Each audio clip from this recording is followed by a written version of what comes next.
Well, hey there, fellow sojourners, and welcome back to another edition of Appropriating the Culture. On today's episode, we discuss the role pop culture plays in picking sides in the Israeli-Palestinian conflict. I'm Pastor Shane, and I'll be your diplomat today as we appropriate some culture.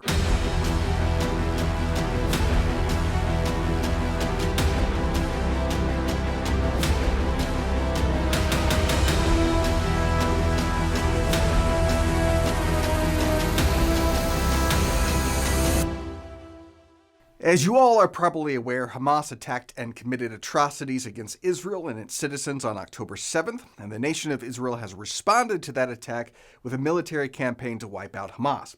The subsequent death and carnage that comes from war has emboldened people to side with Palestine, and some of the alignments has produced interesting bedfellows, like Queers for Palestine.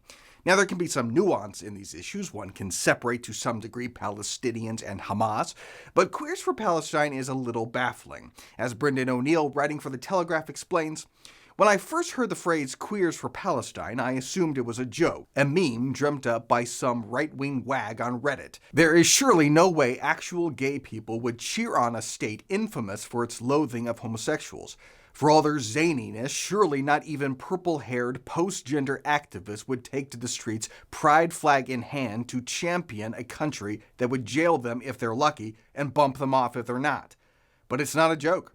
These people are real. This is where wokeness has taken us, to a situation where the young of the West are throwing their lot in with a regime that would throw them from a top floor given half a chance. Queers for Palestine has become the source of much online mirth in recent weeks, and deservedly so. People have compared it to chickens for KFC. I saw one comment on Instagram noting that if these people actually went to Palestine, especially Hamas-ruled Gaza, their pronouns would be was-were.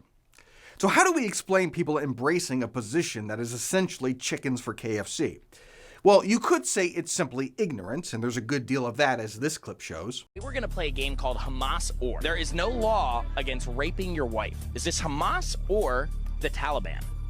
The Taliban? The answer was Hamas. Oh, wonderful. This law makes it nearly impossible for women and kids to submit claims of incest. Is that Hamas or North Korea? North Korea? The answer was Hamas. Wow. Women of all ages legally need a male guardian to travel. Is that Hamas or ISIS? ISIS. The answer was Hamas. Oh, yeah, that's... In an honor killing, it is basically legal for men to murder women and girls if they are promiscuous. Is that Hamas or the Taliban? Taliban? The answer was Hamas. This is a real terrorist organization. They're not freedom fighters. Hamas was just every one of them. This seems so unfair for women. Thanks for educating me. I think women of color, women generally, LGBTQ individuals, everyone needs to know like who they're supporting. So it's possible that Queers for Palestine people don't realize how most Palestinians feel about LGBTQ issues, or particularly how Hamas feels about it. It can also partially be explained with just outright bigotry and anti-Semitism, where the enemy of my enemy is my friend, and clearly there is some anti-Semitism motivating this. I'm a Jew going undercover at a Free Palestine rally to see what they're really about. Hey, how would you describe a Jew? They're devils. Who's at fault? The Jews. The Jews. Always been a problem. So if they do take Palestine, where do the 12 million Jews go? Go to hell. Yeah, that's the literal slogan. Free Palestine! Free Palestine! Okay, if we free Palestine, where do the Jews go? Hey, go back to Brooklyn! The Hamas, with the action they've taken, it's not a terrorist attack. I am queer for Palestine, yes. What do you think about the argument when people are saying in Gaza they kill gay people? It's very unsafe to be queer here, too. But they're not actually killing gay people for being gay by law, right? The way it is in Gaza? But why do we keep going back to, like, Gaza? Why is there such a basis for them to have a homeland? Nobody else has a homeland. Where are you from, if you don't mind me asking? My family's from Afghanistan. In Afghanistan, by the way, so that's a Muslim country, right? Predominantly, yes. So would you consider that your homeland? Yes, so I guess I do have a claim over that, but you can't claim Israel. Yeah, that makes sense. But what if they're not ignorant and they don't hate Jews? What is the rationale for a rather unnatural alliance? Well, I think it stems from intersectionality and power dynamics. What is intersectionality? Well, here's an overview.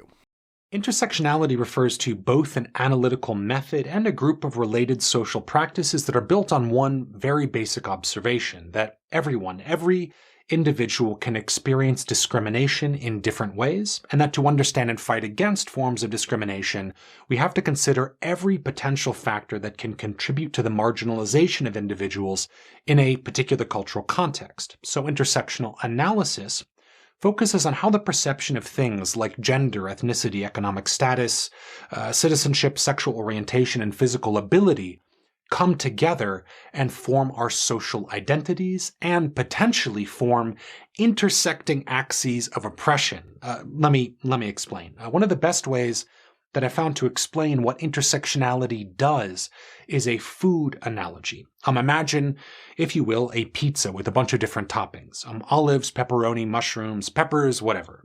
Every person who likes or dislikes that pizza will do so for different reasons, right? Some people might dislike mushrooms, some people love cheese and olives, and other people just simply hate pepperoni. So if we want to understand why people choose to eat or not eat our pizza, we have to take all of the ingredients into consideration. The toppings, the crust, the sauce, everything. And in this silly pizza analogy, what an intersectional analysis would do is build a model that assesses each ingredient and looks at how people respond to them individually and in different combinations. If some people are predisposed to like an ingredient, like cheese, for example, it forms an axis of privilege. Pizzas with those ingredients will be the most liked, the most eaten, the most selected in our pizza shop. And if people are predisposed to dislike a particular ingredient, it forms an axis of oppression. Pizzas with those ingredients will be marginalized in our hypothetical pizza shop and won't be eaten as often. Now, if you swap out the pizza for a human being, if you will, the toppings would represent different socially relevant characteristics, age, ethnicity, gender, and so forth. And the resulting theoretical map that emerges from this allows us to better understand what combinations of variables inform the perception of our identities and how those intersect when we're discussing either privilege or oppression in a specific social context.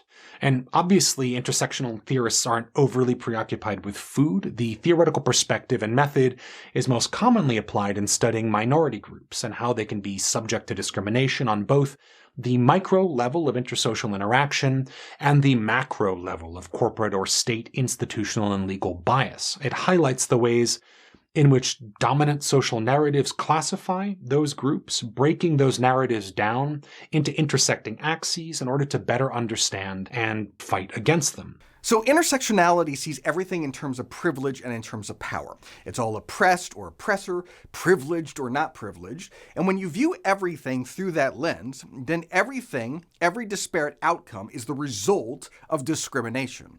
So if you look at Israel and Palestine, Israel is a flourishing democracy, a relatively wealthy nation with much better technology and military might. So it stands in a position of privilege over Palestine, which makes Palestine the oppressed. Now, there's all kinds of problems with intersectionality, but the biggest problem is that it reduces all poor outcomes or unequal outcomes to evil discrimination rather than discernment. To use the pizza analogy, if one group likes pepperoni on their pizza and another group likes cyanide on their pizza, you're going to get very different outcomes. And if cyanide pizza becomes marginalized compared to pepperoni, that's because people have faculty of reason and not just wanton discrimination. Intersectionality is not relegated to immutable characteristics, and the reality is not all religions are created equal. Not all worldviews are created equal. Not all cultures are created equal. Pepperoni and cyanide are not equal toppings. There are worldviews that consistently produce human flourishing, and there are worldviews that consistently do not. There are cultures that consistently produce human flourishing, and there are cultures that consistently do not. Not all disparate outcomes are the result of discrimination. But the appeal to power dynamics as being central to concepts of good and evil, I think, is captivating in part because it's heavily reinforced in pop culture, and not for bad reasons. We all love underdog stories, and power disparities serve really well in storytelling. It's a storytelling principle that your protagonist is only as good as your antagonist.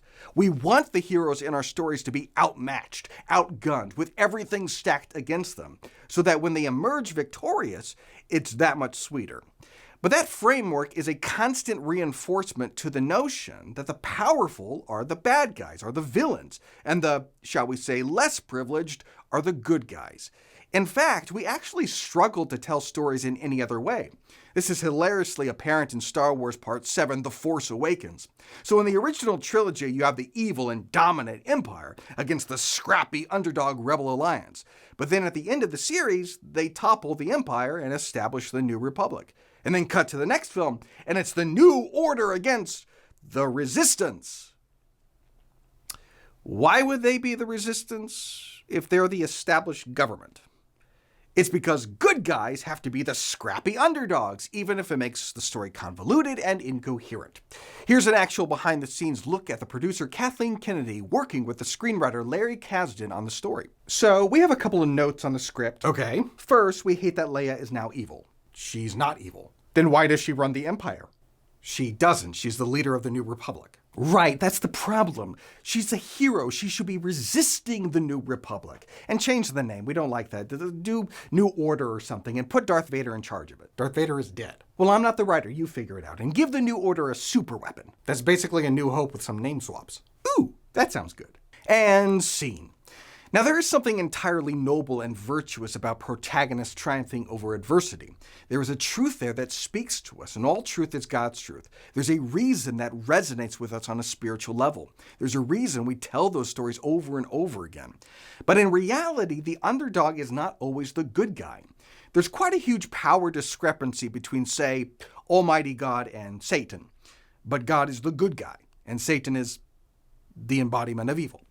Or just because the Patriots, Jets, or Broncos weren't favored against the Buffalo Bills doesn't mean that beating the Bills was good. It wasn't. It was evil and bad, and everybody with a moral conscience knows it.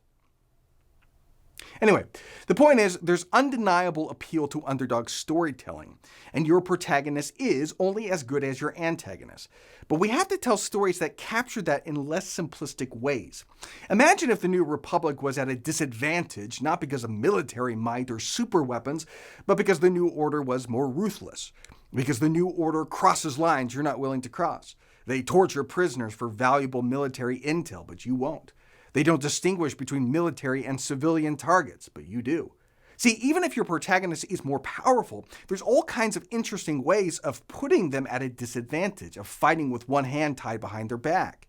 And if we told those kinds of stories, particularly in pop culture, it might help break us from the simplistic understanding that power dynamics are always in alignment with moral dynamics. Now, speaking of stories, my latest book, 6 Rounds for the Witching Hour, is currently available on Amazon. You can find the link in the show notes. And this might be news to you because YouTube pulled down my last video. I got an email saying, "Hi, Appropriate in the Culture. We wanted to let you know our team reviewed your content, and we think it violates our violent criminal organization's policy. We know you may not have realized this was a violation of our policies, so we're not applying a strike to your channel. However, we have removed the following content from YouTube. Video, The Last Acceptable Racism.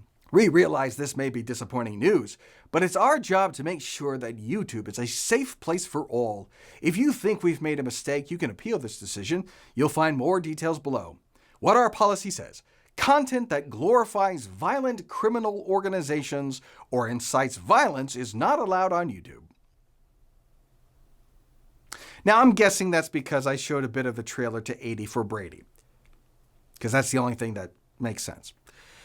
And I did that because if we sell 100 units of my latest book in the first few weeks of release, I have pledged to watch and review 80 for Brady. So go do that.